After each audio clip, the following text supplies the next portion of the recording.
Sugar patients chapati రోటీ కాకుండా సంతృప్తిగా rice కూడా తినవచ్చు. Doctor rice, sugar free rice, doctor rice, diabetic rice, sugar పెన్సని బియ్యం, డాక్టర్ రైస్. విశాఖపట్నం నుండి సికింద్రాబాద్ వైపు వెళ్తున్నటువంటి వందే భారత్ ఎక్స్ప్రెస్ కు పెను ప్రమాదం తప్పింది. ఇక్కడ మహబూబాబాద్ జిల్లాకు సంబంధించినటువంటి తాళ్లపూసలపల్లి ప్రాంతానికి రాగానే ఒక ఎద్దును ఢీకొట్టడంతో పెను ప్రమాదం తప్పిందని చెప్పవచ్చు.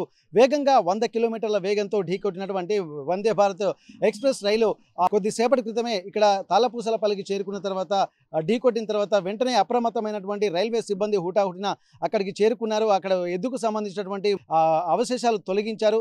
ఆ తర్వాత వచ్చిపోయే రైలుకు కొంతసేపు ఆటంకం కలిగింది. ప్రస్తుతానికైతే తాళ్లపూసలపల్లికి సంబంధించి ఆ రైల్వే స్టేషన్ సమీపంలోని ఆఫ్లైన్ 428/11 వద్ద ఇక్కడ ఎద్దును ఢీకొట్టడంతో కూడా కొంత ప్రమాదం తప్పిందని చెప్పుకోవచ్చు. కొన్ని నిమిషాల పాటు కూడా ఈ ఎక్స్ప్రెస్ వందే భారత్ ఎక్స్ప్రెస్ కూడా నిలిచిపోయింది. దీనికి సంబంధించి ఆ కాటిల్ గార్డ్ అంటే రైల్ ఇంజన్ ముందు భాగానికి సంబంధించి కూడా విడిపోవడంతో కొంత అప్రమత్తమైనటువంటి అధికారులు ఇంకేమైనా ప్రమాదం జరిగిందా అన్నటువంటి కోణంలో కూడా ఆలోచించారు. పూర్తిగా ఆ ట్రైన్ ముందు భాగాన్ని పరిశీలించిన తర్వాత దానికి ప్రమాదం లేదని నిర్ధారించుకున్నారు. వచ్చేటువంటి రైళ్ల రాకపోకలను కూడా కొద్దిసేపు నిలిపివేసినటువంటి రైల్వే సిబ్బంది ఇక్కడ ప్రమాదం ఏమీ లేదని గ్రహించిన తర్వాత ఇక్కడ ఉన్నటువంటి ఆ ఎద్దు యొక్క అవశేషాలు తొలగించారు. ఆ తర్వాత అంతా బాగానే ఉందనుకున్నటువంటి సమయంలో కూడా ఈ రైల్వేకి సంబంధించినటువంటి అధికారులు నిర్ధారించుకుని దీనికి గ్రీన్ సిగ్నల్ ఇవ్వడంతో ఆ వందే భారత్ ఎక్స్ప్రెస్ బయలుదేరి వెళ్ళింది.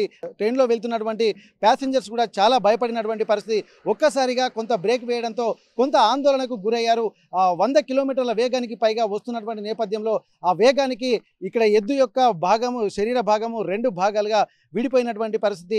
ఇంకొద్దిగా అప్రమత్తంగా ఉండకపోతే మాత్రం పెను ప్రమాదమే జరిగేదని చెప్పి ఇక్కడ ఉన్నటువంటి రైల్వే సిబ్బంది అలాగే ప్యాసింజర్స్ కూడా భావిస్తున్నటువంటి పరిస్థితి.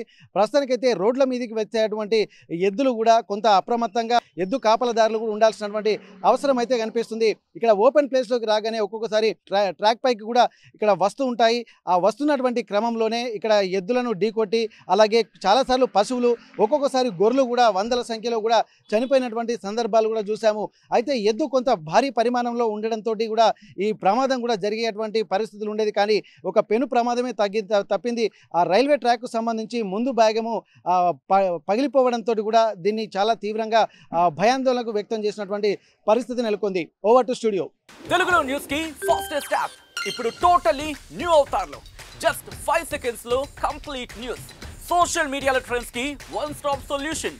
Live TV app voice search option తో ఇప్పుడే డౌన్లోడ్ చేయండి లేదా అప్డేట్ అయిపోండి. యాప్ లింక్ డిస్క్రిప్షన్ లో ఉంది.